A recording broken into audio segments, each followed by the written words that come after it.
नमस्कार मित्रांनो, आज आपण इयत्ता 10वीच्या गणित भाग 2 या पुस्तकामधील पाठ क्रमांक पहिला समरूपता यामधील दोन त्रिकोणाच्या क्षेत्रफळाचे गुणोत्तर ह्या टॉपिकचा अभ्यास करणार आहोत। मित्रांनो, तुम्ही आता इयत्ता 9वीमध्ये काही अभ्यास शिकला आहात, आता 10वीमध्ये देखील तुम्ही शिकत आहात आणि हा 9वी 10वीचा जो पण अभ्यास आहे मी बऱ्याचदा रिपीट करून सांगितलेला आहे, हा तुमचा भविष्याचा बेस आहे। म्हणून each and every topic is very important for your future.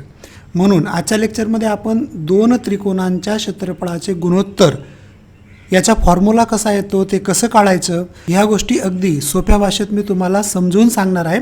फक्त कंडिशन एवढीच आहे का तुम्हाला व्हिडिओ पूर्ण बघावा लागेल। कारण मित्रांनो, जर पूर्ण बघितलं तुम्ही लेक्चर तर नक्कीच तुम्हाला 100% ईच अँड एव्हरी गोष्ट क्लिअर होईल याची मला पूर्ण खात्री आहे। चला तर मित्रांनो सुरू करूयात। आजच्या लेक्चरमध्ये आपण दोन त्रिकोणांच्या क्षेत्रफळाचे गुणोत्तर हा मुद्दा शिकणार आहोत, त्याला अगदी व्यवस्थित आपण समजून घेणार आहोत।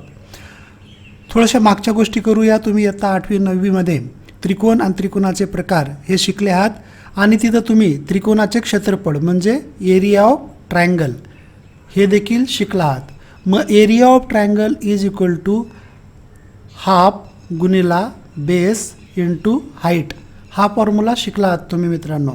म्हणजे हाफ गुणिला पाया गुणिला उंची, ठीक आहे।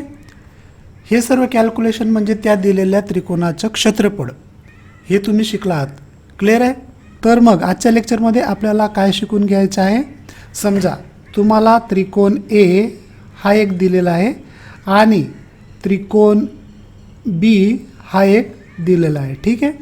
असे दोन त्रिकोण तुम्हाला दिलेले आहेत आणि मग का तुम्हाला जर विचारलं area of triangle A divided by area of triangle B यांच्या क्षेत्रफळाचे गुणोत्तर किती येईल। मग जर का तुमच्याकडे बेसिक माहिती व्यवस्थित असेल, तुम्ही जर व्यवस्थित अभ्यास करत असाल, तर मग आज जे आपण शिकणार आहोत दोन त्रिकोणाच्या क्षेत्रफळांचे गुणोत्तर यांचा चटदिशी फॉर्म्युला वापरून तुम्ही चुटकीसरशी याचं उत्तर देऊन देणार। अदरवाईज आज जे आपण शिकणार आहोत ते जर तुम्ही व्यवस्थित शिकून नाही घेतलं तर तुमच्याशी काय फसगत होईल। पहिले तुम्हाला त्रिकोण एचं क्षेत्रफळ काढावं लागेल, मग तुम्ही त्याचं क्षेत्रफळ काढाल हाफ गुणिला बेस इंटू हाईट, मग दुसऱ्याचं काढाल त्रिकोण बीचं half into base into height, बरोबर।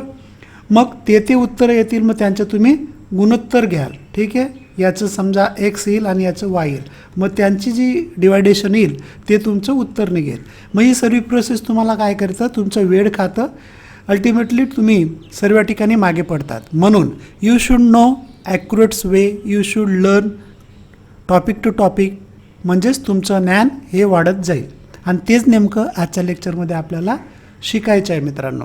तर काय शिकायचे आजच्या लेक्चरमध्ये आपल्याला दोन त्रिकोणांच्या क्षेत्रफळांचे गुणोत्तर। तर तुमच्या पेज नंबर 1 वर हा एक त्रिकोण दिलेला आहे, समजा त्याला आपण त्रिकोण ए म्हणू आणि हा एक त्रिकोण दिलेला आहे त्याला आपण बी म्हणू, ठीक आहे मित्रांनो। मग आता यांच्या क्षेत्रफळाचे गुणोत्तर कसं काढता येईल, म्हणून काय दिलेलं आहे इथं त्रिकोण ए बी सीचा बी सी हा पाया आहे। कोणाचा? त्रिकोण ए बी सीचा बी सी हा काय पाया आहे। त्याचप्रमाणे तिथं ए डी ही त्याची उंची आहे, ही जी आहे ना ही त्या त्रिकोणाची उंची आहे त्रिकोण एची। त्याचप्रमाणे दुसरा त्रिकोण आहे त्रिकोण पी क्यू आर, याचा क्यू आर हा पाया आहे आणि पी एस ही त्याची उंची आहे, ठीक आहे। ही त्याची हाईट आहे, हा त्याचा बेस आहे। इथपर्यंत क्लिअर आहे। आकृतीत जी माहिती दिलेली आहे त्यानुसार या गोष्टी आपल्याला क्लिअर आहेत। क्लिअर आहे ना मित्रांनो? ओके, चला तर मग आपण पारंपरिक पद्धतीने जसं त्रिकोणाचं क्षेत्रफळ काढतात तसं ते लिहून घेऊया। एरिया ऑफ त्रिकोण ए म्हणजेच त्रिकोण A B C is equal to half into base काय आहे त्याचा, बी सी हा त्याचा बेस आहे म्हणजे पाया आहे, गुणिला हाईट काय त्याची ए डी, ठीक आहे, ही त्याची उंची आहे। हे आपलं समीकरण 1 झालं, ठीक। आता त्याचप्रमाणे एरिया ऑफ ट्रायंगल बी म्हणजेच एरिया ऑफ त्रिकोण पी क्यू आर, ओके। त्रिकोणाच्या क्षेत्रफळाच्या फॉर्म्युल्यानुसार इज इक्वल टू हाफ गुणिला पाया म्हणजेच बेस क्यू आर गुणिला उंची, उंची म्हणजे पी एस इथं दिलेली आहे बघा, ठीक आहे। अशा प्रकारे हे झालं आपलं समीकरण 2. आणि आपल्याला काय काढायचं आहे, दिलेल्या दोन त्रिकोणांच्या क्षेत्रफळांचे गुणोत्तर. आता गुणोत्तर म्हणजे काय, समजा एक्स आणि वाय यांचं गुणोत्तर काढा असं जर सांगितलं तर साहजिकच एक्स भागिला वाय आणि जे पण त्यांचं शॉर्ट कॅल्क्युलेशन येईल ते त्याचं गुणोत्तर होतं. हे क्लिअर आहे ना तुम्हाला? ओके. मग आपल्याला जर दिलेला त्रिकोण ए बी सी व दिलेला त्रिकोण पी क्यू आर यांच्या क्षेत्रफळांचे गुणोत्तर काढायचे आहे. मग आपण त्यांचे एरिया म्हणजे क्षेत्रफळाचे मांडणीही इथं केलेली आहे. आणि मग आपल्याला जे साध्य करायचे आहे ते अगोदर आपण लिहून घेऊया. Area of triangle A B C, ठीक आहे, म्हणजेच त्रिकोण A divided by area of triangle P Q R, ठीक आहे, म्हणजेच आपला त्रिकोण बी इज इक्वल टू, मग हे फॉर्म्युले इथं पुटअप करायचे आहेत. हा जो area of triangle A B C साठीचा जो कॅल्क्युलेशन आलेलं आहे that is half into B C गुणिला ए डी, ठीक आहे, डिवायडेड बाय हाफ. आता त्रिकोण पी क्यू आरसाठी गुणिला Q R into P S, ठीक आहे. मग गणितामध्ये जेव्हा डिवायडेशन होतं आणि सारख्या संख्या वरती आणि खाली येतात तेव्हा त्या काय होतात, कॅन्सल होतात. म्हणून हा हाफ आणि हा खालचा हाफ काय होईल, गेट कॅन्सल, ते एक दुसऱ्याला कॅन्सल करतात. मग फक्त काय उरतो आपला बी सी गुणिला A D divided by Q R गुणिला पी एस. मग यावरून आपणास काय लक्षात येतं, दोन त्रिकोणांच्या क्षेत्रफळाचे गुणोत्तर हे त्यांच्या पाया व संगत उंची यांच्या गुणाकाराच्या गुणोत्तरा एवढे असते. काय लक्षात येतं आपल्याला, दोन दिलेल्या त्रिकोणांच्या क्षेत्रफळांचे गुणोत्तर जेव्हा आपण काढतो तेव्हा ते त्यांच्या रिस्पेक्टिव्हली पाया आणि उंची यांच्या गुणाकाराच्या गुणोत्तरा एवढे असतं. क्लिअर आहे?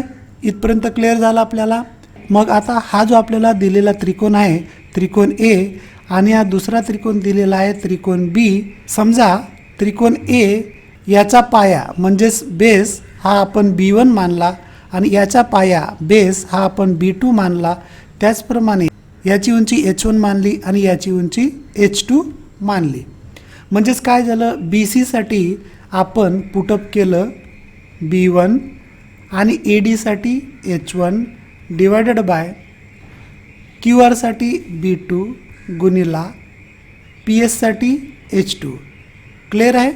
म्हणून इथं सिद्ध होतं की दोन त्रिकोणाच्या क्षेत्रफळाचे गुणोत्तर हे त्याच्या पाया व संगत उंची यांच्या गुणाकाराच्या गुणोत्तरा एवढे असते. म्हणून आता आपल्याला सिद्ध झालेलं आहे की जेव्हा जेव्हा दोन त्रिकोण दिले जातील आणि त्यांच्या क्षेत्रफळाचे गुणोत्तरही विचारलं जाईल तर प्रत्येक त्रिकोणाचे क्षेत्रफळ न काढता फक्त त्या त्रिकोणाच्या पाया गुणिला उंची भागिला पाया गुणिला उंची यांचं गुणोत्तर हे आपल्याला काढायचं असतं.